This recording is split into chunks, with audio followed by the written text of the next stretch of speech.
O Flow Podcast é o maior do país.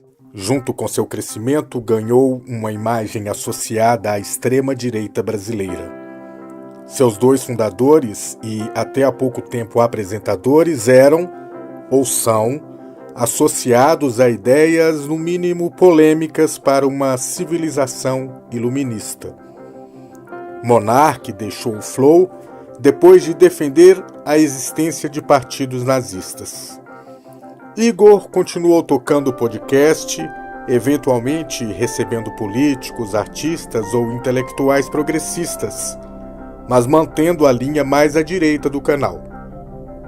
Foi nesse vespeiro que Lula se meteu no início da noite desta terça-feira, 18 de outubro.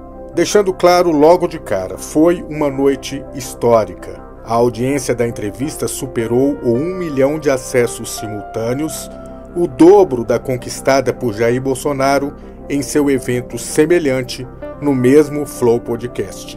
Mais do que isso, o número é recorde mundial no YouTube para entrevistas ao vivo, as chamadas lives. Muita gente viu. E muita gente mais verá a entrevista. Mas foi histórica também porque Lula estava muito à vontade.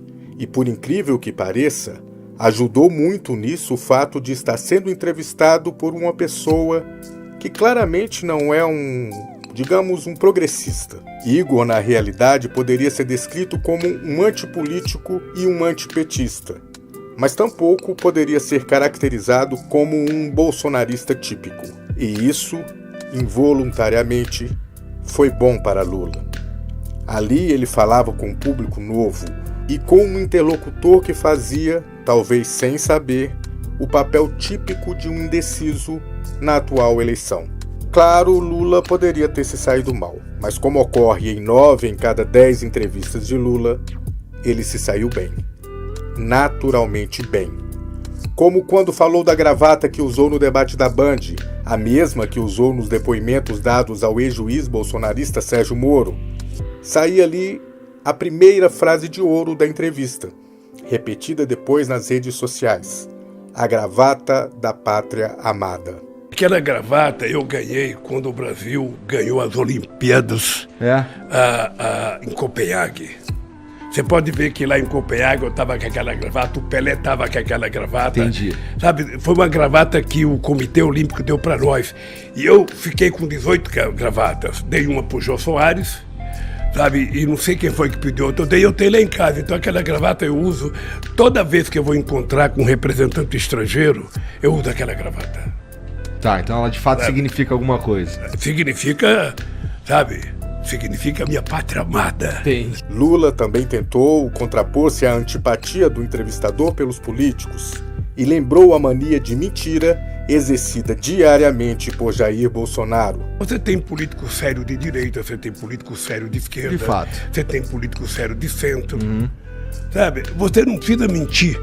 Eu estava vendo um vídeo do Bozo esses dias, ele, naquele vídeo em que ele está falando das meninas venezuelanas, ele fala textualmente, tenho que mentir, é preciso mentir, o político tem que mentir.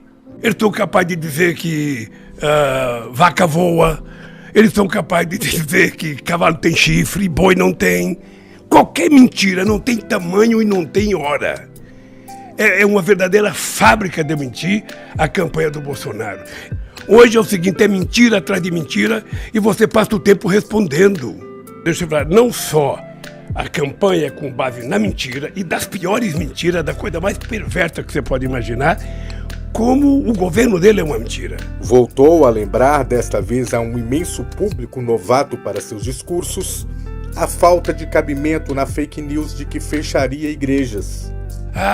O Lula vai fechar a igreja. Já ouviu falar isso? Também acho que não tem nenhum cabimento. Deixa eu te contar, fui eu em 2003 que sancionei a lei de liberdade religiosa nesse país. Ele era deputado, ele sabe disso. Fui eu, em 2010, que criei a Marcha com Jesus. Então, veja, eu defendo a liberdade religiosa porque eu acredito que a fé é uma coisa sagrada, cada pessoa exerce como bem entender. E eu defendo todas as religiões.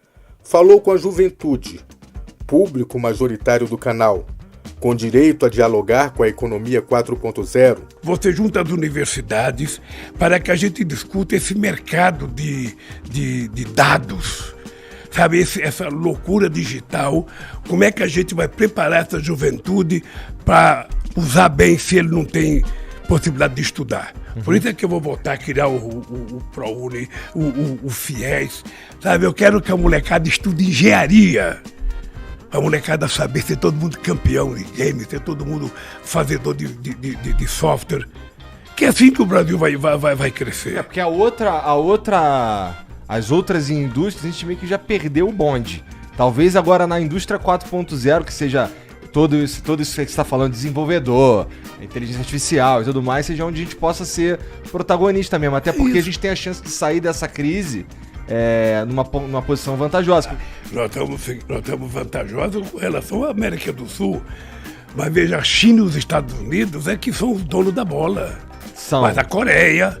Mas a China está enfrentando agora uns problemas também. O que precisa é o Brasil se entender como um país grande.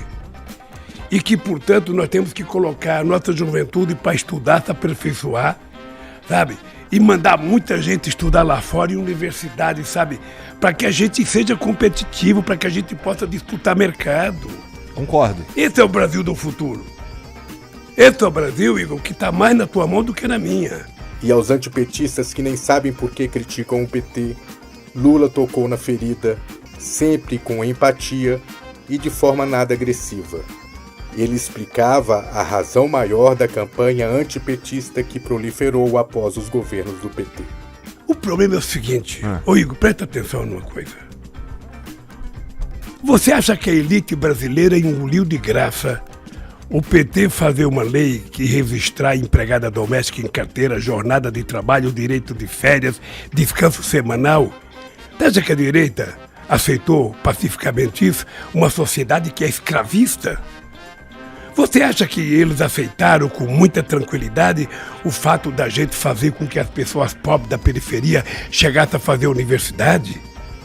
Que filho de empregada doméstica virasse médico, virasse engenheiro, virasse diplomata, virasse advogado?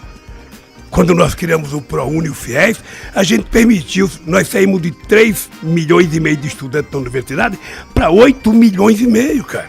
Lula prometeu voltar ao Flow daqui a 1 ano e meio, como presidente da República.